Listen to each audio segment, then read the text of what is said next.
નવસારીમાં જર્જરિત મકાનનો સ્લેબ ધસી પડતા એક 68 વયના વ્યક્તિએ પોતાનો જીવ ગુમાવ્યો છે। નવસારીના શાંતિદેવી રોડ પાસે સરસ્વતી એપાર્ટમેન્ટની બાજુમાં આવેલા ગોકુલ નિવાસ બ્લોકમાં આ ગોઝારી ઘટના બની।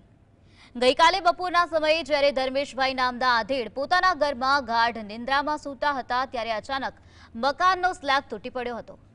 આજે સવારે તપાસ કરવામાં આવી ત્યારે ધર્મેશભાઈ કાટમાળ નીચે મૃત હાલતમાં મળી આવ્યા। આ હૃદયદ્રાવક ઘટનાની જાણ થતાં પોલીસ, એમ્બ્યુલન્સ અને અંતિમ વાહિનીની સ્થળ પર બોલાવીને મૃતદેહને નવસારી સિવિલ હોસ્પિટલ ખાતે પોસ્ટમોર્ટમ માટે ખસેડવામાં આવ્યો। હાલ પોલીસ દ્વારા આ સમગ્ર મામલે વધુ તપાસ હાથ ધરવામાં આવી છે।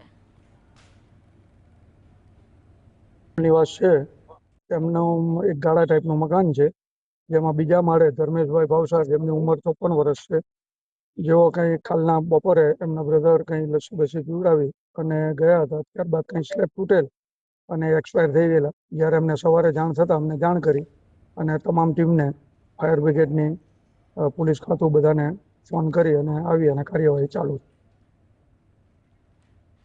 નવસારીના શાંતાદેવી રોડ પર આવેલા ગોકુળ નિવાસ બ્લોકમાં સ્લેબ તૂટી પડતા આધેડના મોત બાદ મહાનગરપાલિકાની એક શરમજનક અને ચોંકાવનારી કામગીરી સામે આવી।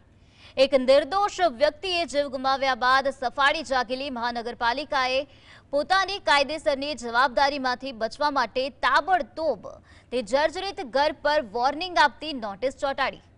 પાલિકાએ 2 દિવસ પહેલા જર્જરિત આવાસોને નોટિસ આપી હોવાની વાત કરી છે, પણ વાસ્તવમાં આ કિસ્સો ઘોડા છૂટ્યા બાદ તબેલાને તાળા મારવા જેવો જ ઘાટ સાબિત થયો।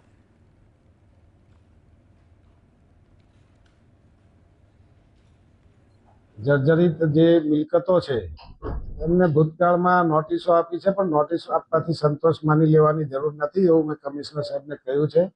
અને કમિશનર સાહેબ પર એમના પર નોટિસના જે સમય મર્યાદા છે એ સમય મર્યાદામાં જો મિલકત માલિકો એને નહીં હટાવે તો કમિશનર શ્રી એમના કાયદાની રૂએ જે કંઈ કરવાનું હશે એ જરૂર કરશે।